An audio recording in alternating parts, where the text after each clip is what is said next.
Alain, et c'est l'heure du journal des médias de Julien Pichenet. On va remettre les masques dans ce studio avec les audiences pour commencer. Il y avait un match intéressant hier soir entre Koh-Lanta, rendez-vous un terrain inconnu, et le PSG. Alors pour le PSG, on ne connaît pas encore les audiences d'Arsenal PSG. C'était sur Canal Plus Foot. On les aura un petit peu plus tard dans la journée. En revanche, on connaît les audiences des chaînes historiques. C'est rendez-vous en terrain inconnu sur France 2 qui a été le plus suivi hier soir. On verra tout à l'heure si le foot a fait mieux ou pas que 3 millions. C'est le score pour cette dernière de Frédéric Lopez avec Kenji Girac. Koh-Lanta est arrivé deuxième avec 2 800 000 fidèles sur TF1 et la série de France 3 Face à Face est troisième avec 2 700 000. C'était très serré entre les trois chaînes historiques. Du côté des jeux de 18h, je voulais vous signaler, Thomas, que la roue de la fortune n'était pas loin d'être devant Question pour un champion hier. 880 000 téléspectateurs pour Samuel Etienne, qu'on recevait d'ailleurs hier dans Culture Média, contre 826 000 pour Éric Antoine sur M6. Ah oui, ça se resserre. Moins de 60 000 d'écart, c'était effectivement très serré. Europe 1, le journal des médias. Et puis la fête qui s'est déroulée après la finale de Danse avec les stars aurait pu virer au drame. Information du magazine Public. Vendredi soir, soirée de fin de saison de Danse avec les stars, studio 217 près de Paris. Vers 3h du matin, des jeunes qui passaient devant les studios ont tenté de s'introduire dans les locaux. Ils voulaient vraisemblablement participer à la fête. Eux aussi, les équipes de sécurité ne les ont pas laissés rentrer, ce qui ne leur a visiblement pas plu, puisque quelques minutes plus tard, ils ont tiré au mortier. Le candidat et ancien nageur Florent Manoudou, qui était sorti prendre l'air pile à ce moment-là, aurait assisté à la scène. Il n'y a pas eu de blessés. L'arrivée des forces de l'ordre a permis aux fêtards de poursuivre la soirée jusqu'à 5h du matin, mais tous les participants auraient été choqués, on s'en doute, par cette histoire. Et d'ailleurs, vous allez pouvoir en parler de cette histoire, entre autres, Thomas Hill, puisque demain, vous accueillerez dans Culture Média la grande gagnante de cette édition de Danse avec les stars. Lénie sera l'invitée de Culture Média demain à 9h30. Et puis alors, hier, Cyril Hanouna a démenti les rumeurs concernant sa potentielle candidature à l'élection présidentielle de 2027. Ouais, dans son émission Marche sur la tête, tous les jours de la semaine sur Europe 1 de 16h à 18h, l'animateur recevait Édouard Lavolée, journaliste pour Valeurs Actuelles. Valeurs Actuelles qui a sorti cet article aujourd'hui au sujet d'une potentielle candidature de Cyril Hanouna pour la présidentielle 2027. C'est la fin, donc, d'une rumeur. Écoutez. Je vais vous dire comment faire un excellent, j'ai envie de dire, prank. Vous envoyez des mails à une trentaine de personnes en leur faisant croire que vous allez vous présenter à la présidentielle. Vous êtes sûr que sur une trentaine de personnes, il y a au moins 2 traîtres. Donc 2 qui vont les envoyer à des journalistes. C'est génial. Vous laissez infuser et ça va servir qu'à une seule chose, faire de la pub pour nos émissions. Donc je ne me présenterai pas en 2027, ni en 2032, ni en 2037, ni en 42. Peut-être en 2047, qui sait. En tout cas, le prank, la blague a bien fonctionné, parce qu'on ne parlait que de ça en début de semaine. Et alors, vous savez, l'information que j'ai eue, c'est qu'en plus, il a envoyé différents mails à différentes personnes autour de lui, différents collaborateurs, ce qui fait que ça lui permettait éventuellement de savoir qui était la taupe et qui avait divulgué l'information derrière.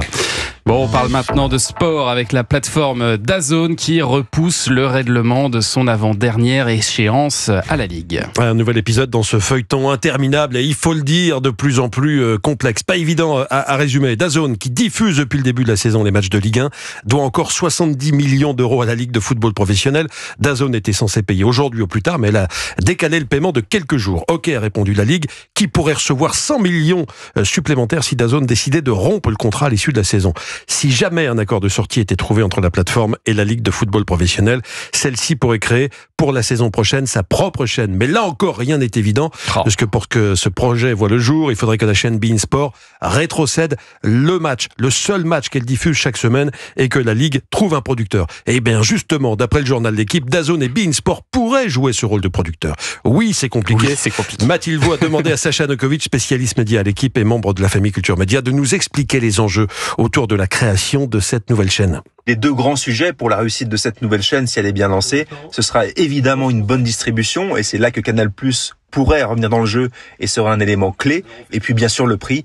Les Français ont fait comprendre par divers sondages qu'autour de 15 € par mois, ce serait le bon tarif pour la Ligue 1. Alors, on espère en tout cas pour le foot français qu'une bonne solution sera trouvée pour la saison 2025-2026. Et puis on vous en parlait en début de semaine de l'émission de débat politique intitulée Seul contre tous avec Éric Dupond-Moretti. Eh bien, il nous en dit un petit peu plus à ce sujet. Ouais, dans ce programme qui sera diffusé le 19 mai en prime sur Paris Première, Sandrine Rousseau, Sarah Knafo, Aymeric Caron et Robert Ménard défendront tour à tour leurs idées face à l'ancien ministre de la Justice. 4 débats de 30 minutes sur des sujets de société, 4 débats sans modérateur ni journaliste, un vrai face-à-face, enregistré dans un restaurant parisien à l'ambiance feutrée. Un restaurant, drôle d'endroit peut-être pour un débat, oui, mais ça présente de nombreux avantages aussi, selon Éric Dupond-Moretti. Écoutez. À l'évidence, c'est beaucoup plus intimiste d'être dans un bistrot, puis le bistrot c'est la vie, de gens ordinaires, mais pas le faste d'une interview qui pourrait être faite dans un bureau ministériel. Il n'y a pas non plus la froideur d'une interview qui pourrait être faite dans un studio. Il y a une forme de proximité. La nuit joue aussi un certain rôle. Oui, puis la proximité physique aussi fait que les choses sont peut-être plus fluides, moins apprêtées. Moi, je me suis senti très bien au bistrot. Voilà, un bistrot, la nuit, sur une petite table. L'autre intérêt, c'est que ça permet d'économiser aussi et d'éviter d'avoir à construire un décor. Oui, puis on peut manger éventuellement gratuitement, bien sûr. La production qui paye. Des propos recueillis par Romy Azoulay pour Europe 1. Seul contre tous, ce sera sur Paris Première le 19 mai. On en reparlera d'ici là, bien sûr. Et puis on termine avec cette information. Hier soir, le festival Cannes Série s'est clôturé au Palais des Festivals et de Congrès de Cannes. Quelle série a remporté, Julien, le prix du public européen ? C'est la création Canal+, La Fièvre, que vous avez choisi de récompenser, chers auditeurs d'Europe 1. Anissa Haddadi, qui joue d'ailleurs un petit rôle dans cette série d'histoire. Bah oui, entre autres. Bon, elle apparaît 2 secondes, mais quand même. L'histoire d'un scandale qui éclate dans le... C'est vrai, en plus. Elle rigole, mais c'est vrai. L'histoire d'un scandale qui éclate dans le monde du sport et qui finit par enflammer l'opinion publique en France. Et c'est notre spécialiste des séries, Héloïse Goua, qui était chargée de remettre le prix européen du public à Anna Girardot.